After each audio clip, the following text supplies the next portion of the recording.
Hello everyone, आज के इस लेक्चर में हम देखेंगे inductance of three phase line with equilateral spacing. Equilateral spacing का मतलब होता है तीनों कंडक्टर के बिटवीन जो स्पेसिंग होगी राजी वो सेम होगी। ठीक है, तो मान लीजिए मेरे पास ये तीन कंडक्टर है। ठीक है,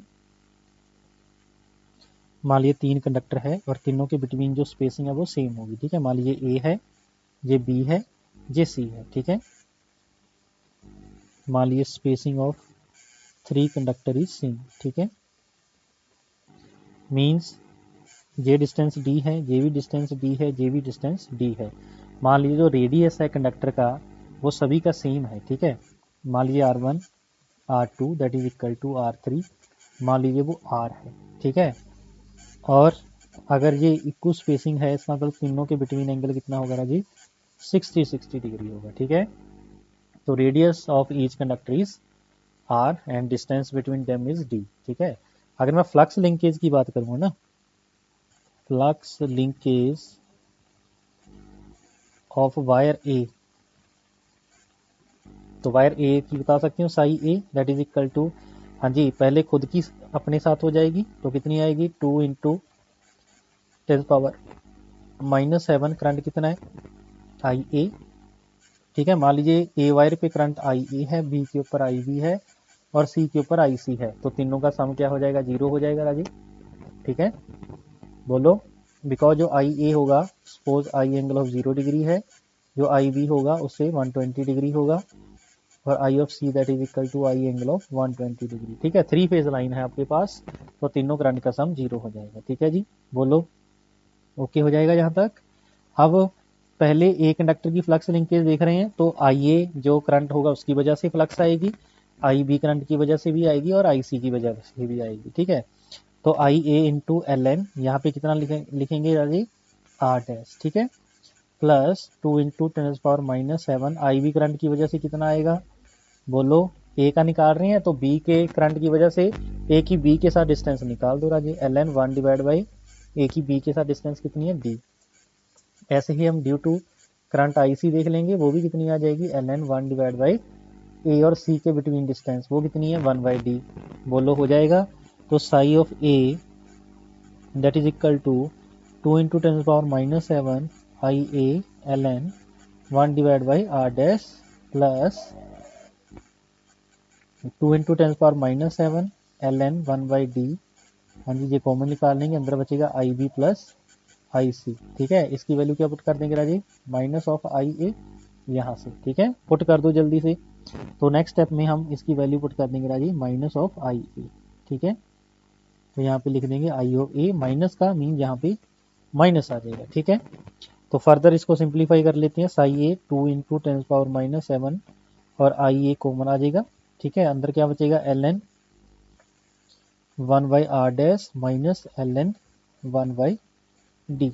ये चीज़ बच जाएगी राजी, बोलो बिल्कुल यही चीज़ बच जाएगी। तो psi of A that is equal to 2 into 10⁻⁻⁷ I A, further जब इसको सिंप्लीफाई करेंगे that is D divide by R dash. ठीक है, तो ये फ्लक्स लिंकेज आ जाएगी राजी, तो इंडक्टेंस कितनी आ जाएगी, साई ए डिवाइड बाई क्या कर देंगे, I of A that is equal to 2 into 10⁻⁻⁷ L N D divide by R dash. ठीक है, तो ये भाई आपका इंपॉर्टेंट रिजल्ट है। ठीक है, ये आ जाएगी एक फेज का इंडक्टेंस। ठीक है, ऐसे ही बी फेज का आ जाएगा, ऐसे ही सी फेज का आ जाएगा। ठीक है जी, बोलो जी ओके हो जाएगा यहाँ तक, बिल्कुल ओके हो जाएगा। इसका मतलब जो एल ए आ गया आपके पास, एल बी निकालोगे वो भी सेम आएगा। ठीक है, एल बी भी सेम आएगा और एल ऑफ सी भी सेम आएगा। ठीक है, इसका मतलब ये हुआ अगर इनकी इंडक्टेंस सेम है तो इसके साथ जो फ्लक्स बनेगी तीनों फेजेस के अंदर वो भी सेम बनेगी और 120 डिग्री डिस्प्लेस होंगी। ठीक है, from each other, because current इसके अंदर 120 डिग्री का फेज डिफरेंस है, तो इंडक्टेंस के साथ भी होगा और साथ में उसके साथ जो फ्लक्स बनेगी उसके अंदर भी होगा। ठीक है, अगर इसके नीचे से कोई कम्युनिकेशन लाइन जा रही होगी, क्या उसके अंदर कोई वोल्टेज आएगी, कोई भी वोल्टेज नहीं बनेगा। ठीक है, देखो कैसे, ये मान लीजिए ट्रांसमिशन लाइन है मेरे पास T1 T2 और T3। ठीक है, और इसमें से फ्लक्स मान लीजिए फाई ए बना, इसमें फाई बी बना, इसमें फाई ऑफ सी बना। ठीक है, नीचे मान लीजिए कम्युनिकेशन लाइन है मेरे पास। ठीक है, T1 dash T2 dash T3 dash, ठीक है। तो इसके ऊपर जो टोटल फ्लक्स बनेगी फाई आर इसको लिंक करेगा, वो फ्लक्स ए, फ्लक्स बी और फ्लक्स सी का इफेक्ट आएगा, ठीक है। ये तीनों के अंदर जो डिफरेंस है राजे, फेज डिफरेंस, वो 120 डिग्री का है। तो जब हम इसका सम करेंगे तो रिजल्टेंट फ्लक्स कितना बनेगा, 0 बनेगा। तो इसके अंदर वोल्टेज भी क्या आएगी, अगर फ्लक्स 0 है तो इंड्यूस ईएमएफ की वैल्यू कितनी हो जाएगी, 0, means no radio interference with communication line, ठीक है। आगे हम नेक्स्ट केस देखेंगे, उसके अंदर देखेंगे कि आपकी कम्युनिकेशन रेडियो इंटरफेरेंस आपकी होगी विद कम्युनिकेशन लाइन, ठीक है। तो जब भी इक्वल स्पेसिंग होगी तो 3 फेज के केस में पर फेज इंडक्टेंस आपकी इतनी आ जाएगी हेनरी पर मीटर। बोलो जी, हो जाएगा जहां तक, ठीक है। अब नेक्स्ट केस देखते हैं फॉर अनसिमेट्रिकल स्पेसिंग, ठीक है। 3 फेज का ही केस हम कर रहे हैं, लेकिन उसके अंदर क्या है, अनसिमेट्रिकल स्पेसिंग है, अनसिमेट्रिकल स्पेसिंग, ठीक है। उस केस में क्या होगा वो चीज हम देखते हैं। चलिए मान लीजिए 3 कंडक्टर हैं भाई मेरे पास, ए, बी और सी। ये मान लीजिए ए है, ये बी है, ये सी है, ठीक है। तो ये वाली डिस्टेंस अगर मैं देखूं आपसे तो ऐसे बनेगी, ठीक है। तो मान लीजिए ये डी वी ए है, ये डी ए सी है, ये डी बी सी है, ठीक है, स्पेसिंग। और D A B B A not equal to D B C not equal to D A C, ठीक है, अनइक्वल स्पेसिंग है। तो मुझे एक चीज बताइए, करंट तो तीनों फेज का सेम ही होगा Raje, I B plus I C that is equal to 0 है, ठीक है।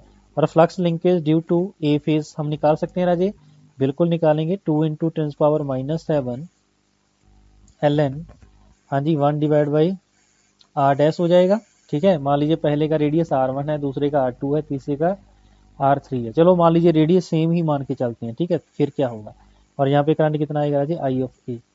तो 2 into ten power minus 7 current कितना है, आई बी। तो ए का निकाल रहे हैं, तो ए की बी के साथ डिस्टेंस कितनी है Raje, 1 divide by D B A plus 2 into ten power minus 7, यहाँ पे करंट कितना है, I C L N 1 divide by A की सी के साथ डिस्टेंस कितनी है, डी ए सी।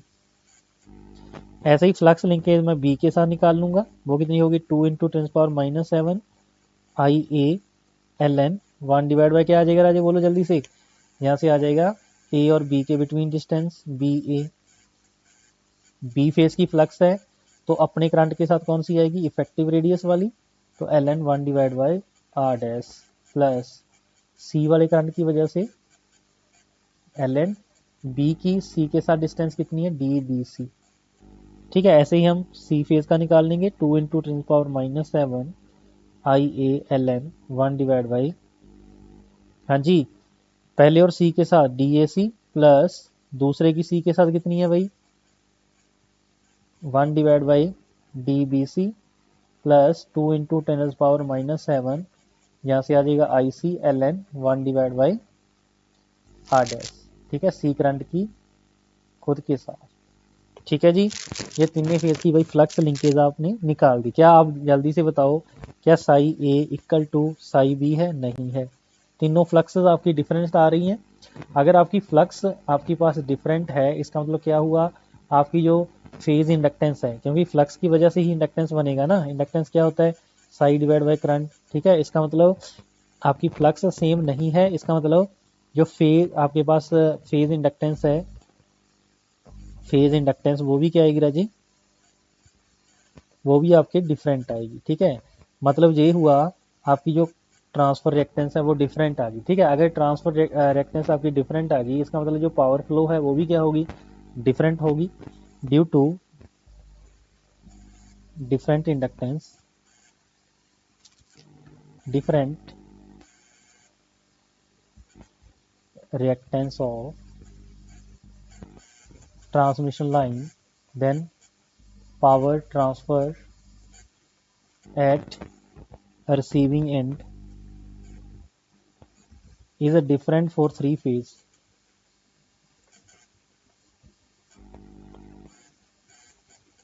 ठीक है। तीनों फेज की पावर में डिफरेंट होगी, दैट इज अनबैलेंस सिचुएशन, ठीक है। तो आपके पास कौन सी सिचुएशन आएगी राजे, अनबैलेंस सिचुएशन। कई बोल रहे होंगे ये आप सारे इसकी एवरेज निकाल लो, 5A 5B प्लस 5C निकाल के डिवाइड बाई 3 कर दो, ठीक है, जैसे हमने इंडक्टेंस के केस में किया था। राजे वो चीज़ हम यहाँ पे नहीं कर सकते, बिकॉज वहाँ पे एक ही फेज के स्ट्रैंड थे, यहाँ पे तो डिफरेंट डिफरेंट फेज है ना, ABC आपके डिफरेंट फेज है, वो चीज़ हम यहाँ पे नहीं कर सकते, ठीक है। तो अगर मैं ऊपर वाले केस की बात करूँ, आप बोलोगे सर आपने तो कैसे बता दिया ये सेम इंडक्टेंस आ रही है। राजे मैंने 5A का निकाल कर बताया आपको, अगर मैं आपसे बोलूँ 5B का निकालो तो निकाल दोगे, 2 इंटू 10⁻⁷ IALN, बी के साथ निकलना है, यहाँ पे 1/d आएगा, plus 2 into 10⁻⁷ LN 1 divide by R dash आएगा, प्लस 2 इंटू 10⁻⁷, यहाँ पे आई वी था, यहाँ पे आई वी आ जाएगा, यहाँ पे I of C into LN 1 divide by D, ठीक है। तो आप देख सकते हो भाई इसके साथ भी जो आपकी फ्लक्स होगी वो ए के साथ मैच करेगी, ठीक है, फ्लक्स लिंकेज तीनों केसेस के अंदर सेम आएगी, ठीक है। तो उसके साथ इंडक्टेंस भी आपकी सेम आएगी तीनों केसेस के अंदर, निकाल के देख लेना, ठीक है, क्योंकि उसके अंदर डिस्टेंस सेम है, ठीक है। तो इसका मतलब इसके साथ क्या आएगा, रेडियो इंटरफेरेंस आएगी विद कम्युनिकेशन लाइन, ठीक है। हाँ जी, हो जाएगा। वो कैसे होगा, उसकी वैल्यू क्या होगी, वो हम आगे कैलकुलेट करते हैं, ठीक है। इसका मतलब आप लिखिए next topic, radio interference in telecommunication line. इसके अंदर मैं थोड़ा सा लिखवा देता हूँ भाई वर्डिंग आपको, radio interference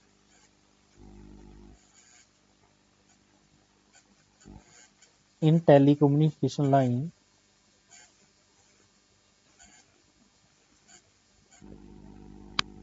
line due to power line. देखिए कैसे, if power and communication line are running close to each other, अगर दोनों पास में जा रही हैं, आपकी कम्युनिकेशन लाइन भी जैसे टेलीफोन लाइन होगी आपकी, ठीक है, और आपके पास पावर मींस आपकी ओवरहेड लाइन जा रही है, ठीक है, क्लोज टू ईच अदर, तो उस केस में क्या होगा, द करंट फ्लोइंग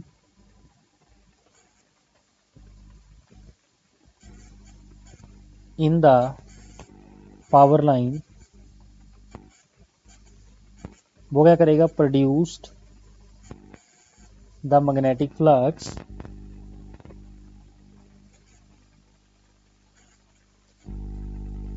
किसमें प्रोड्यूस कर देगा राजे, जहां उसकी जो फ्लक्स लिंकेज है वो किसके अंदर लिंक कर जाएगी, विद टेलीकम्युनिकेशन लाइन, ठीक है, विद कम्युनिकेशन लाइन,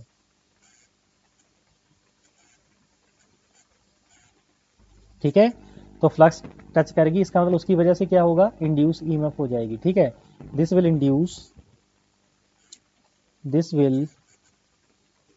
इंड्यूस्ड, हाँ जी, EMF in the communication line.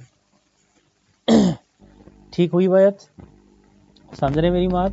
तो यहाँ पे क्या हो जाएगा भाई, आपके पास टेलीकम्युनिकेशन लाइन में क्या ईएमएफ इंड्यूस हो जाएगा, ठीक है जी, ठीक है। कम्युनिकेशन लाइन के जो कंडक्टर हैं, लाइन कंडक्टर्स बोल दो चाहे आप, कंडक्टर्स, ठीक है।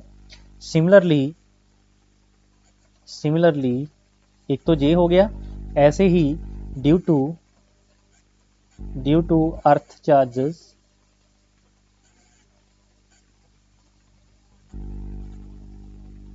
प्रोड्यूस्ड, जो आपके अर्थ चार्ज होते हैं वो आपके इलेक्ट्रिक फील्ड प्रोड्यूस कर देंगे Raji, produce electric field on the communication line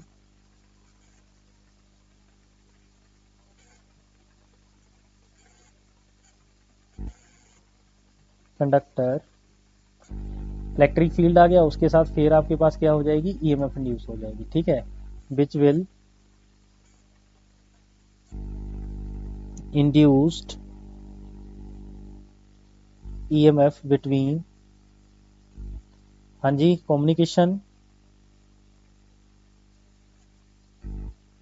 line and, या आप ऐसा करिए लाइन कंडक्टर बोलिए, line conductor which is called, जिसको हम क्या बोलेंगे राजे, electrostatic induction,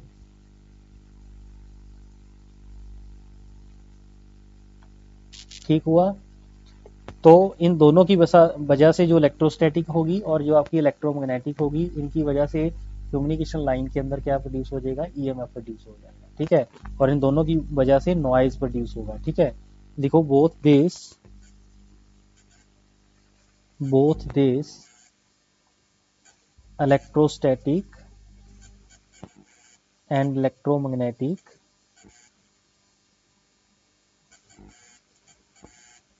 produced interference for the communication line या कम्युनिकेशन सिग्नल, जो भी आपका उसके अंदर सिग्नल होगा, ठीक है, passing through the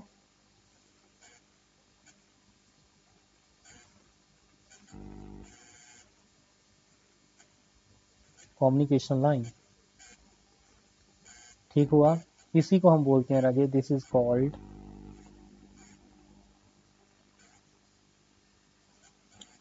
radio interference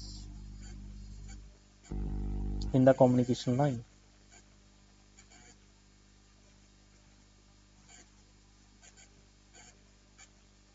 ठीक है। Now how to reduce it, ठीक है, कैसे हम इसको रिड्यूस कर सकते हैं, ठीक है। रिड्यूस करने के लिए हम क्या करेंगे राजे, या तो आपकी जो पावर लाइन है उसको हम आपकी ट्रांसपोज करेंगे, या फिर कम्युनिकेशन लाइन और पावर लाइन दोनों को ही पार्टिकुलर इंटरवल के बाद हम ट्रांसपोज करेंगे, ठीक है, ठीक है। तो this is a to reduce this effect, हम करके दिखाएंगे, ठीक है, कैलकुलेशन करेंगे राजे अभी।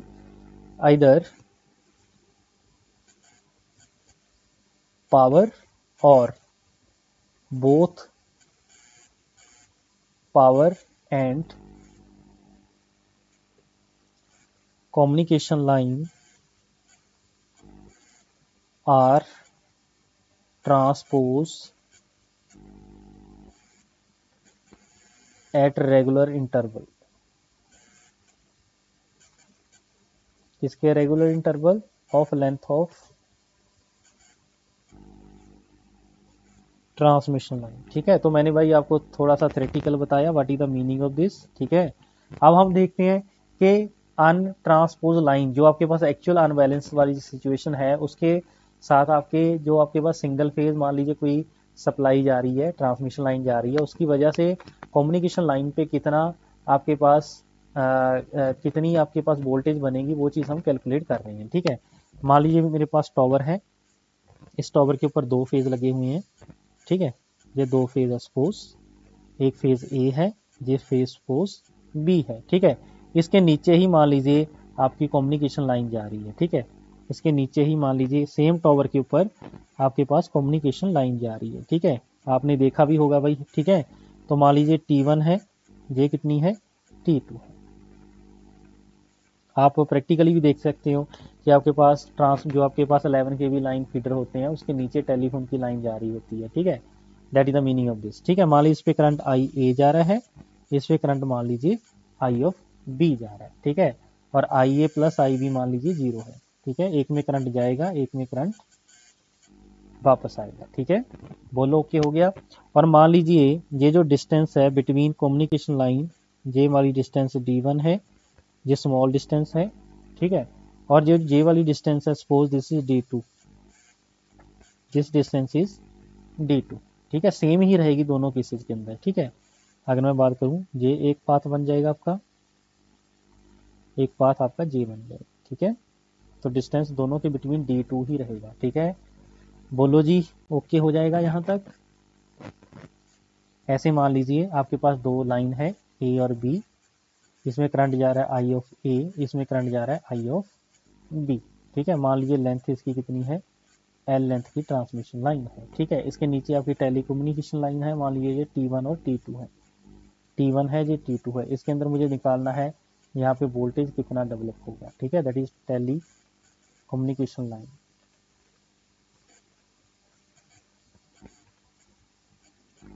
ठीक हो इतनी बात, बोलो जी ओके हो गया। तो ये भाई आपके पास अर्थ वाला पार्ट हो गया। तो ऐसे करके ये टॉवर खड़ा है, ठीक है, दैट इज टॉवर। यहाँ तक बात समझ में आई। अब हम फ्लक्स लिंकेज निकाल सकते हैं टू T1 एंड T2, ठीक है। तो फ्लक्स लिंकेज कितनी होगी, flux linkage to T1 and T2, ठीक है। तो सबसे पहले फ्लक्स लिंकेज ऑफ T1 निकाल लेते हैं राजी। तो T1 जो फ्लक्स लिंकेज T1 पे होगी वो ड्यू टू करंट IA भी होगी और ड्यू टू करंट IB भी होगी, ठीक है। तो आपको फॉर्मूला भाई आप जानते हो, 2 इंटू 10⁻⁻7 करंट कितना, सबसे पहले IA ln, हाँ जी T1 के साथ देखना है तो IA की T1 के साथ डिस्टेंस देख लो कितनी है, 1 divide by D1 plus 2 into 10⁻⁻7, हाँ जी IB की वजह से कितनी होगी, ln IB के साथ डिस्टेंस निकालो कितनी है भाई, D2 है, ठीक है।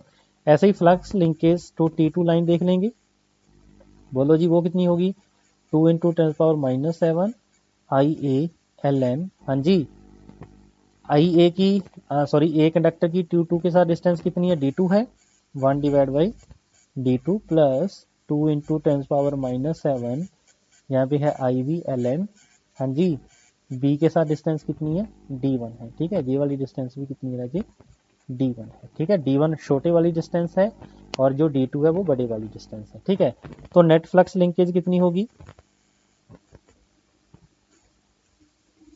दोनों माइनस हो जाएंगे राजी। तो 5T नेट तो आपके पास जो होगी that is 5T1 minus 5T2, okay हो गया। चलिए दोनों को माइनस कर देते हैं, 2 इंटू 10⁻⁻7, ये मेरा बाहर आ जाएगा, ठीक है। तो IA वाले एक साइड कर लेते हैं, IB वाले एक साइड कर लेते हैं, ठीक है। तो साथ में आ गया IA, ये आ जाएगा ln। तो जब हम दोनों को सॉल्व करेंगे D2 ऊपर आ जाएगा, D1 मेरा नीचे आ जाएगा, ठीक है। आगे है प्लस 2 इंटू 10⁻⁻7, IB कॉमन निकाल लो तो ln किसके इक्वल आ जाएगा राजे, ln आपके पास आ जाएगा, ये भी आपके पास सेम ही बन जाएगा, ठीक है, क्योंकि IB वाला पार्ट है आपके पास, ये माइनस हो गया, ये D1 बाई D2 आ जाएगा, ठीक है। वो D2 बाई D1 था, ये D1 बाई D2 आ जाएगा, ठीक है। यहाँ तक ओके हो गया। और आपको ये भी पता है IA प्लस IB की वैल्यू कितनी है राजी, that is equal to 0, mean हम ऐसे बोल सकते हैं IA की वैल्यू कितनी है, माइनस ऑफ IB, जहाँ IB की वैल्यू निकालो that is minus of IA, ऐसे कर लो, ठीक है। तो नेट फ्लक्स कितनी हो जाएगी, 5T that is equal to 2 into 10⁻⁻7, ये दोनों के लिए कॉमन है तो बाहर निकाल दिया, ठीक है। तो अंदर बचेगा IA ln D2 divide by D1।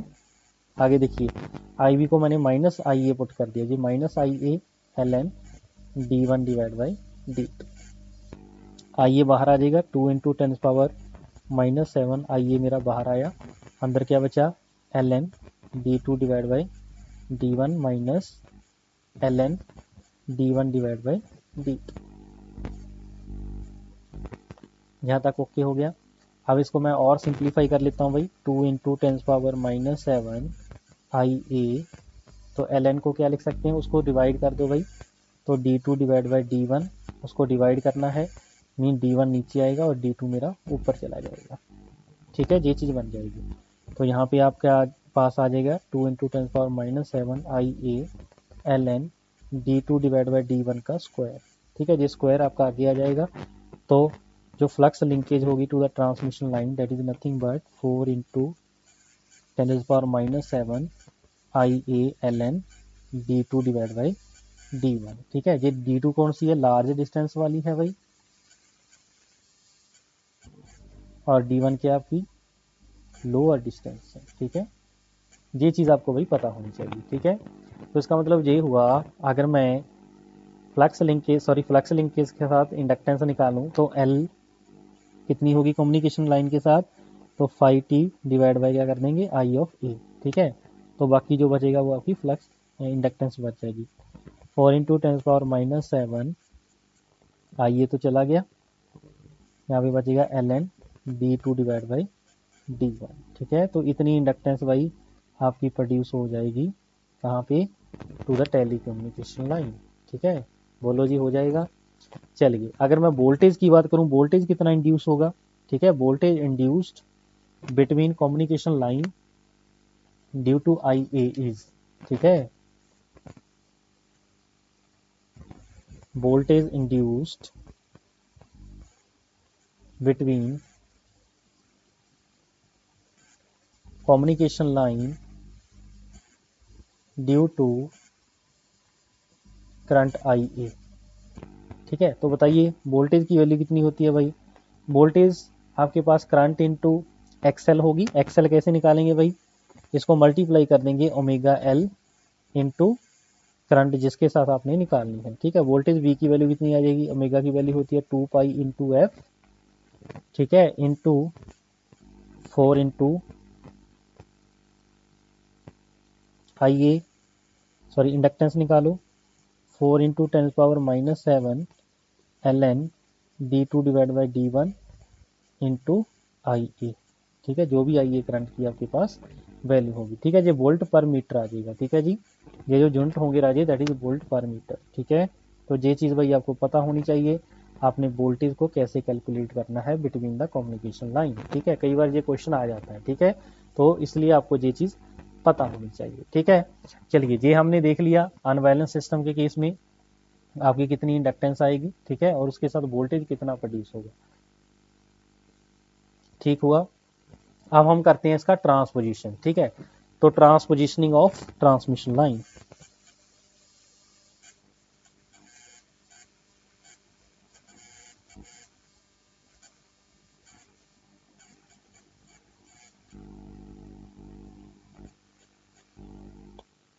तो इसके अंदर क्या करते हैं राजी, मान लीजिए पहले मेरे पास ऐसे जा रही थी 3 फेज ए बी सी।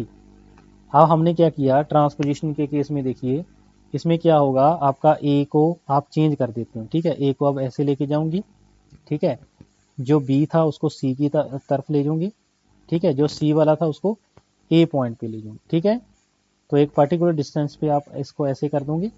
ठीक है, जे आपके पास ए हो गया, जे आपके पास सी हो गया, और जे आपके पास बी हो गया। ठीक है, आफ्टर सम डिस्टेंस के बाद ये सारी चीज़ हम सब स्टेशन के ऊपर करते हैं। ठीक है, इसके बाद अगेन हम इसके पॉइंट चेंज करेंगे, सी को ए पे ले जाएंगे। ठीक है, और ए को बी वाले पॉइंट पे ले जाएंगे, और बी को सी वाले पॉइंट पे ले जाएंगे। ठीक है, तो यहाँ पे ए आ जाएगा, यहाँ पे सी आ जाएगा, और यहाँ पे बी आ जाएगा। ठीक है, तो इसके साथ देखते हैं ऐसा करने से क्या होगा। ठीक है जी, बोलो ओके हो जाएगा, बिल्कुल ओके हो जाएगा सर। चलिए, तो अगर मैं बात करूँ बिल्कुल स्टार्टिंग की, तो स्टार्टिंग पे आपके पास ये चीज़ रहेगी। ठीक है, ये डिस्टेंस मान लीजिए, ये कंडक्टर ए है, जे बी है, जे सी है सपोज। ठीक है, जे डिस्टेंस मान लीजिए D1 है। ठीक है, जे D2 है, और जे सपोज DF3 है। ठीक है, तो इस केस में चलो साथ साथ मैं ट्रांसपोजिशन भी करूं। चलो पहले ट्रांसपोजिशन करके दिखा देता हूं। अब सेम मेरे पास पॉइंट तो सेम ही रहेंगे। ठीक है, लेकिन मुझे ये चीज़ देखना है ए की जगह पे क्या आ रहा है। ठीक है, आप देख सकते हो जो ए है आपका वो बी वाले पॉइंट की जगह पे जा रहा है, जेरा बी, इसका मतलब यहाँ पे ए आ जाएगा, और जो बी है वो मेरा सी वाले पॉइंट पे जा रहा है। ठीक है, सी जहाँ पे है तो यहाँ पे बी आ जाएगा। ठीक है, इसका मतलब यहाँ पे सी आ जाएगा। ये जो डिस्टेंस है राजे ये वेरी नहीं करेगी, ये आपकी सेम रहेगी। ठीक है, सिर्फ आप बदल रहे हो, बाकी जगह स्पेसिंग जो आपका स्ट्रक्चर है पूरे पावर सिस्टम का वो एज इट इज रहेगा। ठीक है, इसके बाद फिर आपके पास ये बनेगा। आप मुझे देखना क्या हो रहा है भाई, ये जो ए है, ये जो ए है ये देखते हैं कहाँ जा रहा है। ठीक है, ये जो ए है, ये जो ए है ये बी वाले पॉइंट पे, जहाँ पे देखिए ये बी वाले पॉइंट पे चला गया ना ए, सॉरी आपका यहाँ पे भाई ए आना था भाई, ये ए था, यहाँ पे सी था। हाँ, जो ए था वो बी वाले पॉइंट पे चला गया, और जो सी था वो ए वाले पॉइंट पे आ गया। ठीक है, ए को बी, ये बी है यहाँ पे ए आ जाएगा, और ए वाले पॉइंट पे सी आ जाएगा। ठीक है, देखो जैसे ऐसा ही हो रहा है, सी वाले पॉइंट पे बी आ रहा है, बी आ रहा है। ठीक है जी, यहाँ पे है D1, जे है D3, और जे क्या आपका D(2) है। ठीक है, करें कैलकुलेट भाई। अब किसी एक फेज का फ्लक्स लिंकेज निकाल लेते हैं। ठीक है, चलो फाई ए का निकाल लेते हैं। चलिए फाई ऑफ ए का निकालो जल्दी से। फाई ऑफ ए का कितना होगा, 2 into 10⁻⁻7 I A L N 1 divide by, बोलो आर डैश हो जाएगा भाई, प्लस बी करंट की वजह से आई बी एल एन, हाँ जी, ये है बी की ए के साथ डिस्टेंस कितनी है d1 plus 2 into 10⁻⁻7 I C L N, हाँ जी पहले की सी के साथ डिस्टेंस d3। बढ़िया हो गया भाई, देखो हमारी थ्योरम कितनी काम आ रही है ना। मजा आ रहा है कि नहीं आ रहा? बिल्कुल आ रहा है सर, वेरी गुड। तो इस केस में फाइव ये निकालो जल्दी से, कितना आ रहा है 2 into 10⁻⁻7 I A L N, हाँ जी ए के साथ देखना है तो उसी करंट की वजह से आर डैश आएगा। 2 इंटू 10⁻⁻7 करंट कितना है भाई आई बी, तो बी की ए के साथ डिस्टेंस देखो कितनी है, जे बी है जे ए है, अब डिस्टेंस कितनी है d2, तो 1 divide by d2 plus 2 into 10⁻⁻7 I C current रह गया भाई, तो L N 1 divide by A की सी के साथ डिस्टेंस देखो d1 है, वेरी गुड, ये आकी आपके यहाँ पे। अब इस केस में भी निकाल लेते हैं भाई तीसरे केस में, तो 5a किसके कहलाएगा 2 इंटू 10⁻⁻7, हाँ जी करंट है I A L N 1 divide by R dash plus 2 into 10⁻⁻7 I V L N, हाँ जी ए और बी में डिस्टेंस कितना है d3 है, तो 1 divide by d3 plus 2 into 10⁻⁻7 I C current के साथ, बोलो ए और सी में डिस्टेंस कितना है d2 है, तो 1 डिवाइड बाई क्या हो जाएगा राजी d2 हो जाएगा। ठीक है, बोलो यहाँ तक ओके हो गया। आपने तीनों केसेस में एक पार्टिकुलर लेंथ में, ये एक पार्टिकुलर लेंथ थी राजी, इस पार्टिकुलर लेंथ में आपने 3 बार इसको इंटरचेंज कर दिया। ठीक है, इसका मतलब पूरी लेंथ के लिए अगर मैं फ्लक्स लिंकेज निकाल दूं ए फेज के लिए, ठीक है ए फेज की पार्टिकुलर 3 जगह की मैंने इंडक्टेंस निकाल ली, अब मुझे एवरेज इसकी निकाल सकता हूं मैं, क्योंकि सेम आपके पास फेजर है जी, तो एवरेज फ्लक्स लिंकेज क्या होगा इसका,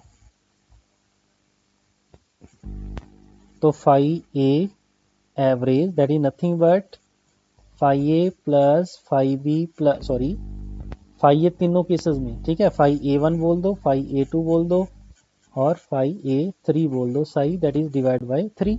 ऐसे ही करेंगे भाई, बोलो अरे बोलो यार, ऐसे ही करेंगे बिल्कुल सर, ऐसा करेंगे आई वी प्लस आई सी जे 0 है, आपको पता है भाई। ठीक है, चलिए तो फाई ए एवरेज की जो वैल्यू मेरे पास आएगी that is equal to 2 into 10⁻⁻7 सब में कॉमन है, ये 3 जो है वो मैंने बाहर एज इट इज ले लिया है। अब तीनों को ऐड करो भाई, सबसे पहले आई ए वाले को ऐड कर दो, जे प्लस जे, ठीक है तीनों सेम है, ठीक है तो जे कितना आ जाएगा 3 I A L N 1 divide by R dash plus, हाँ जी बी वाले करंट ऐड करो भाई, ये है बी वाला करंट, ठीक है इसमें d1 है, इसमें d2 है, इसमें 1 बाई d3 है। ठीक है, इसका मतलब यहाँ पे कितना आएगा आई V L N d1 d2 d3, ठीक है ऐसे आ जाएगा। ऐसे हम आई सी निकालेंगे, आई सी वाले के साथ वो भी सेम आ जाएगा भाई, आप देख लेना d2 d3, ठीक है तीनों लॉग वाले ऐड हो जाएंगे, ऐड होने का मतलब क्या है मल्टीप्लिकेशन। ठीक है, बोलो यहाँ तक ओके हो गया भाई, बिल्कुल यहाँ तक ओके हो गया है। तो 2 इंटू 10⁻⁻7 डिवाइड बाई 3, तो ये कितना आ गया 3 I A L N 1 divide by R dash plus, हाँ जी इसमें से L N 1 divide by d1 d2 d3 common ले लो, अंदर बचेगा आई वी प्लस आई सी। ठीक है, यहाँ से आई वी प्लस आई सी की वैल्यू हम क्या पुट कर देंगे राजे, माइनस ऑफ आई ए। ठीक है, तो नेक्स्ट स्टेप में इसकी वैल्यू पुट कर दो भाई, तो यहाँ पे माइनस आई ए लिख सकते हैं इसकी जगह पे, यहाँ पे लिख देंगे माइनस आई ए, मीन्स यहाँ पे कितना हो जाएगा माइनस, और यहाँ पे कितना आ जाएगा आई ऑफ ए, इसमें भी आई ए है जिसमें भी आई ए है। ठीक है, इसको बाहर निकाल लेंगे, 2 into 10⁻⁻7 divide by 3 into I A, अंदर बचेगा 3 L N 1 divide by R dash minus L N 1 divide by d1 d2 d3। ठीक है, अगले स्टेप में ये जो 3 है पावर, इसके पावर हम 3 बोल देंगे। ठीक है, बोल सकते हैं राजे, बोलो जी, बिल्कुल बोल सकते हैं जी। या आप ऐसे करिए, जो बाहर वाला 3 था उसको अंदर मल्टीप्लाई कर दो भाई, ऐसा करो इसको 3, ये जो 1/3 बाहर वाला है ना ये वाला, इसको अंदर मल्टीप्लाई करो। ठीक है, जैसे ही मैं इसको मल्टीप्लाई करूंगा ये कैंसिल हो जाएगा, इसके नीचे 3 लग जाएगा। ठीक है, तो अगले स्टेप में इसके नीचे 3 का मतलब क्या है, इसकी पावर कर दो 1/3, ठीक है। तो देखिए, तो 2 into 10⁻⁻7 into I A L N क्या आ जाएगा, बोलो जी, D1 D2 D3 की पावर 1/3, इसको हम ऐसे भी लिख सकते हैं डिवाइड बाई आर डैश। बोलो जी, ऐसे लिख सकते हैं भाई, हाँ जी बोलो जी, लिख सकते हैं ना, बिल्कुल लिख सकते हैं, ठीक है। तो अगर मैं ये फाई ए एवरेज थी भाई आपके पास, तो इसका मतलब ये हुआ, अगर मैं इंडक्टेंस ऑफ ए फेज निकालूं, वो क्या हो जाएगी भाई, phi A average divide by I A कर दो, ठीक है। वो आई ए आपका इधर डिवाइड हो जाएगा, बाकी मेरे पास आंसर बच जाएगा, ठीक है। इसका मतलब कितना आंसर आएगा राजे, ये आ जाएगा 2 इंटू 10⁻⁻7 एल एन, हाँ जी, D1 D2 D3, यहाँ पे 3 है डिवाइड बाई आर डैश, ठीक है। तो ये रिजल्ट भाई आपका वेरी इंपॉर्टेंट है, ठीक है। अगर मान लीजिए मेरे पास तीनों का जो रेडियस है कंडक्टर का वो सेम डिफरेंट होता, तो उस केस में क्या होता, -7 ln, यहाँ पे होता 3 D1 D2 D3, यहाँ पे होता R1 dash R2 dash R3 dash का √2, ठीक है। ऐसा होगा कि नहीं होगा, ऐसा नहीं होगा, क्योंकि हम एक ही फेज की निकाल रहे थे, ऐसा ये रिजल्ट गलत है भाई, इसको हम नहीं यूज कर सकते, ठीक है। ऐसे ही रहेगा, ठीक है। तो आपके पास ये चीज़ भाई बन जाएगी, ठीक है। तो आपको ने याद रखना है भाई, जब भी मेरे पास डिफरेंट स्पेसिंग होगी, ठीक है, 3 कंडक्टर गिवन होंगे, ठीक है, ये D1 है, ये D2 है, सपोज ये D3 है, इसका मतलब ये GMD है, ये GMR है, ठीक है। तो ये भाई आपकी इंपॉर्टेंट है, ठीक है। इसका मतलब जब आप LB निकालोगे वो भी इतनी ही आएगी राजे, LC निकालोगे वो भी आपकी सेम ही आएगी, ठीक है। इसका मतलब क्या हुआ, आफ्टर ट्रांसपोजिशन क्या होगा, inductance of all the phase is same. इसका मतलब म्यूचुअल इंडक्टेंस कितनी हो जाएगी राजे, दैट इज इक्वल टू 0। ये अगर ये 0 है तो EMF induce in telecommunication line कितनी हो जाएगी, बोलो जी, वो मेरे पास 0 हो जाएगी, ठीक है। इसका मतलब कोई भी रेडियो इंटरफेरेंस इस केस में नहीं होगी, समझ रहे भाई मेरी बात। तो भाई आपको इस केस में 2 पॉइंट आपने याद रखनी है, इसको नोट कर लो भाई, जो पॉइंट आपने याद रखनी है, एक तो जब इक्वल स्पेसिंग होगी उस केस में जो इंडक्टेंस पर फेज होगी दैट इज 2 इंटू 10⁻⁻7 ln, हाँ जी, distance D divide by R dash, ठीक है। एक फॉर्मूला ये याद रखना है। दूसरा, voltage induced in telecommunication line, ठीक है, वो वोल्टेज की वैल्यू आपने निकाल देनी है 2 pi into F into L की वैल्यू किसके कल आई थी राजे, 4 into 10⁻⁻7 ln D2 divide by D1, और साथ में भाई आपका करंट आ जाएगा, जिस करंट की वजह से आपने कैलकुलेट करना है, ठीक है। तीसरे केस आपके पास अभी आया है for unequal spacing and after transposition, उस केस में जो इंडक्टेंस होगी that is equal to 2 into 10⁻⁻7 ln, यहाँ पे D1 D2 D3 इसकी power 3 divide by R dash, ठीक है। तो ये तीनों फॉर्मूले भाई इस लेक्चर के आपके इंपॉर्टेंट है, ठीक है। समझ में आया भाई पॉइंट। तो अगर कोई कंफ्यूजन होगी तो आप मेरे साथ डिस्कस कर सकते हो, अदरवाइज मिलते हैं फिर नेक्स्ट लेक्चर में। Thank you.